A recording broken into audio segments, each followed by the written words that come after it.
Сәлеметсіңдер ме балалар? Сәлеметсіздер.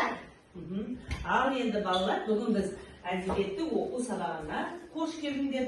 Бүгін бізде сабағымызда өте қызықты сабағымыз өтеді деген ойдамын.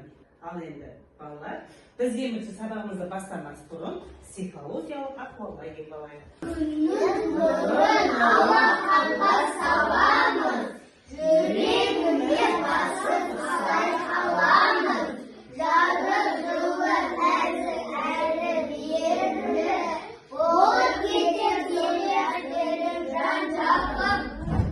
Ал енді көңіл күйіміз қалай болды балалар? Белгілейік өзімізді. Жақсы. Ал енді балалар, біз сабағымызды бастамас бұрын топқа бөлініп алайық. Бір-бірден келеміз. Жоқ қойыпында. Біз бір-бірден келеміз. Маған көрсет, мен басамын.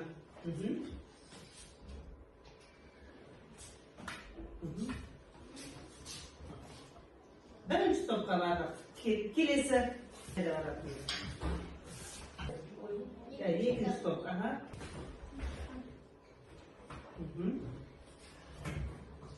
Жақсы.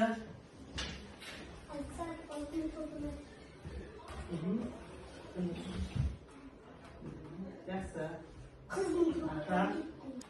Жақсы. Ал енді осы топқа біз екі топқа бөлініп, досты тобы және бірлік тобы. Ал енді балалар, бірлік және дос тобы. Енді балалар, өткен сабаққа пысықтау жүргізейік. Енді қарайық. Біз өткен сабағымызда отбасы құндылығына байланысты өткен отбасы жайында. Енді біз балаларына тапсырма беріп үйге.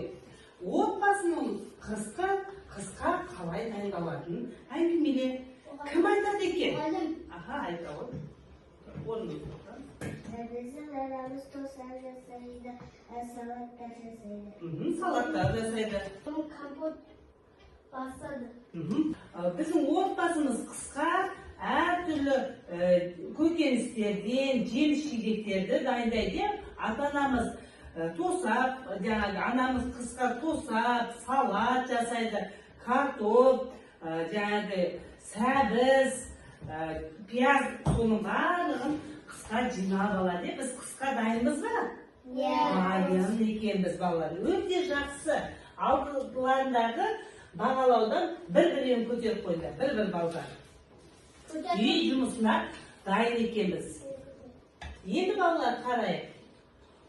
Мен мына өлеңді оқимын. Мына өлең не туралы екен?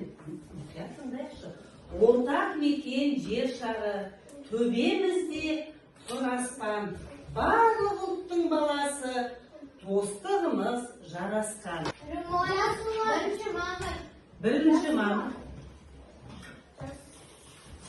Бірінші мамыр ұлттар күні екене. Міне бүгінгі біздің сабағымыздың тақырыбы тату елдің баласымыз. Бүгінгі біздің сабағымыз тату елдің баласымыз. Енді балалар, өлеңді мәнерге оқуды үйренеді екен. Сабақтың мақсаты теңеу сөз туралы түсінік алады екенбіз. Енді балалар, біз осы қазан айында қандай құндылықтар өттік? Дәйек сөзді білеміз ба? Иә. Қандай дәйек сөз орнында тұрады? Отанды сүю отбасынан басталады. Дұрыс айтады. Отанды сүю отбасынан басталады. Мемлекеттік тілді білуіміз керек. Отанды, елді, туған өлкені туралы толық мәлімет алуымыз керек. Біз қандай мемлекетте тұрамыз?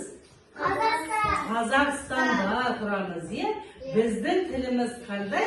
Қазақ тілі мемлекеттік тіл екен, е? Енді балалар, бізде мынандай біз Қазақстан көп ұлттық мемлекетпіз.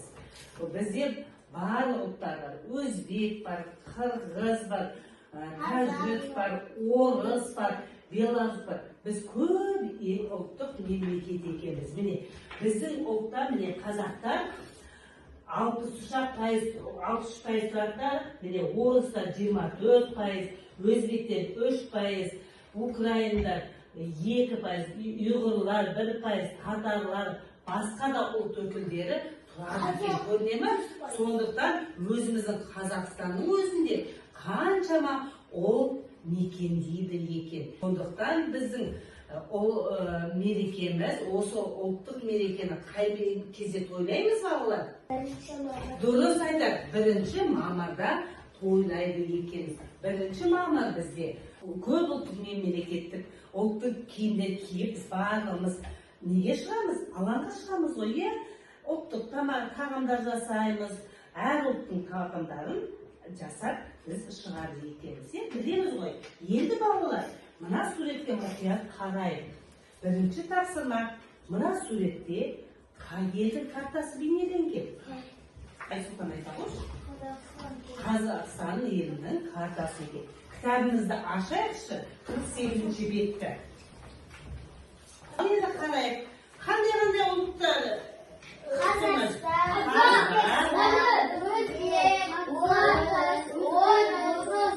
Енді келесіде тапсырма. Теңеу бір затты немесе құбылысты екінші бір затқа құбылысқа ұқсатып бейнелеу екен. Мысалы, ата-анадай, қамқор, отаным, күндей мейірімді ана. Бұл жерде балалар дай, дей жұрнағы арқылы теңеу жасауға болады екеніне. Ата-анадай, күн, дей, теңеу деген бір затты немесе құбылысты бірінші бір затқа құбылысқа ұқсатып бейнелеу екен. Сондықтан біз теңеу деген не дегенде ойымызға сақтауымыз керек. Көріне ме? Дай, дей жұрнақ жалғау арқылы айтылады екен. Бүгінгі күнді жазайық. Бүгін нешесі балалар? 24 қазан. Енді қарайық. Өлеңде қай шумақ ұнады? Сол шумақты дәптерге көшіріп әдемілеп жазамыз. Жаздық па бір шумағын өлеңнің? Бір шумағын. 4-ші тапсырма. Жазған өлеңдерді қазір оқисыңдар. Жарайсыңдар балалар.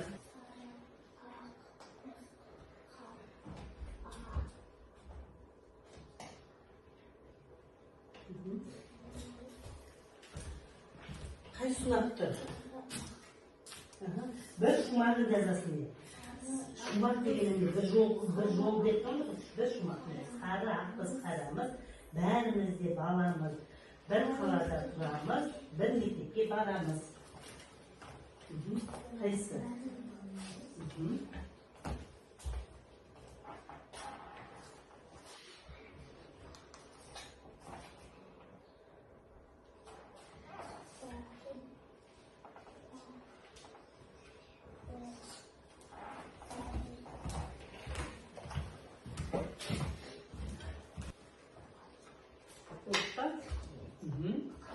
Болсақ, алдымыздағы қоңырауды басамыз.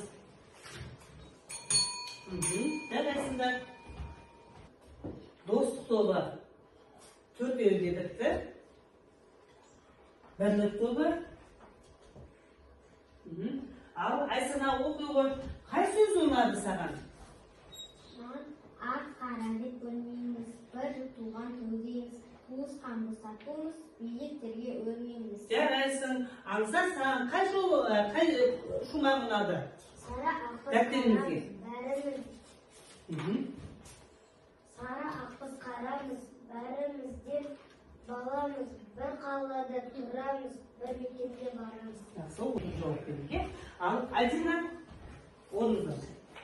Біз балдырған кең басқан, дос құшағын елге ашқан, тілегіміз бейбіт күн, ашық болсын кең аспан. Жарайсың.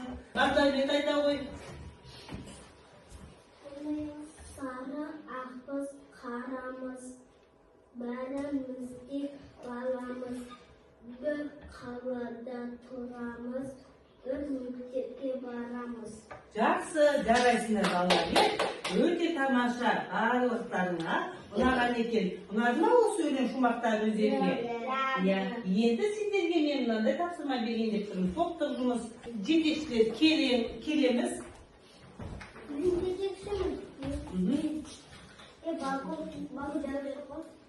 Ал, келе ғой, басамыз мына жерді.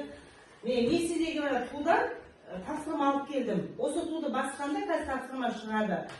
Достармен қалай хабарласамыз? Иә, достармен қалай хабарласамыз? Енді сендерге берген тапсырма осыны орындаймыз. Айсана келе ғой.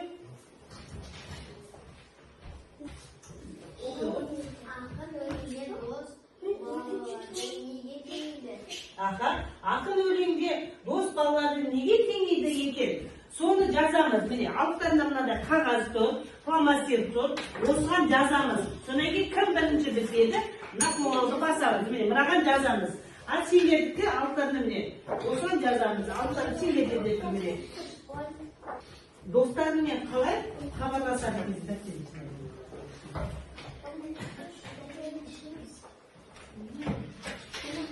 Ақын өлеңінде дос балаларды неге теңеген? Телефон. Жарайсыңдар, хаттарын немене? Жарайсыңдар, жақсы, андаған едім. Ал енді болыңдар ма? Кендер, екінші топ бірінші бітті, екінші топ жарайсыңдар. Сендер өте ақылды балалар екенсіңдер. Ашық хат, екіншісі ұялы телефон, үшіншісі мүмкін, төртіншісі телефон. Бізге қандай тапсырма берген екен? Достарымызға қалай хабарласамыз? Достарымызбен қалай хабарласамыз деген тапсырма берілген екен. Кім келе ғой? Аяла. Достарымызбен қалай хабарласамыз, е? Енді біз қалай хабарласамыз деген, қазіргі заманда ол бұрынғы хат жазатынбыз. Біз қазір хат жазамыз ба достарымызға? Жоқ. Қазір немен хабарласамыз? Ұялы телефонмен хабарласамыз. Ұялы телефонмен не жазамыз? Хат жазамыз.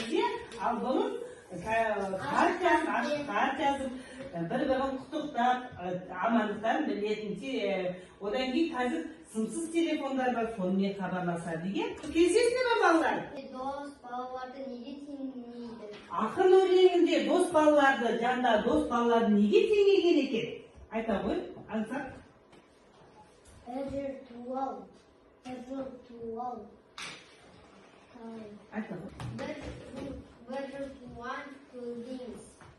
Иә, бір жыл туған төлдейміз де барлығы бір жылда туған балаларды, достарын бір жыл туған төлдейміз деп. Сендер де барлықтарын бір жылы тудыңдар ғой. Сол сияқты сендер де бір жыл туған төлдейміз екенбіз. Ал енді осы тапсырманы біз қандай баға алғанымызды мен қазір сендерге айтамын. Сендер өздерің тапсырманы орындағандардың алттарындағы қағазбен белгілеп отырсыңдар ғой, иә? Енді менің өз белгілеуім. Бағдәулет. Қазір нешеге дейін барады екен? Бірінші тапсырманы орындадың, екінші тапсырманы орындадың, үшінші тапсырманы орындадың, үшінші тапсырманы орындаған жоқсың, төртінші тапсырманы орындадың. Сонда сендер 3 балл, 5-ші тапсырманы орындадың, 6-ші тапсырманы орындадың, 7-ші тапсырманы орындадың. Міне сонда біз неше қоямыз? 7 балл қоямыз. Даринаның орнында. Даринаға үндемей отырдың, сондықтан біз кішкене сөйлеуіміз керек. Енді кімге? Даринаға мен 6 балл қоямын. Айсұлтан жақсы. Бірақ кішкене ширақ қимылдауымыз керек, балалар. Сондықтан Айсұлтанға 8 балл қоямын. Енді біз кері байланыс жасайықшы. Келеміз. Жоқ, біртіндеп келеміз. Қайсысын алды? Барлығы керемет болды дейді. Аға, бұл тез.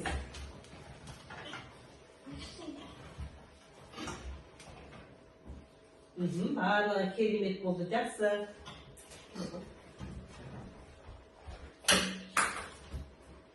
Барлығы керемет болды. Келе ғой.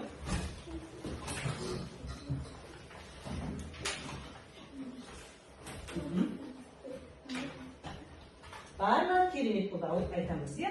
Жақсы, үйге тапсырма. Өлеңнің соңғы шумағын жаттап келеміз. Өлеңнің соңғы шумағын жаттап. Енді балалар, мен сіздерге өзімнің бір тілегімді айтып жіберейін.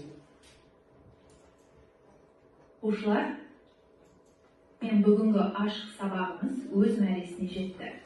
Сабаққа белсенді қатысқандарыңыз үшін көп рахмет. Білімнің биік шыңында болыңыздар.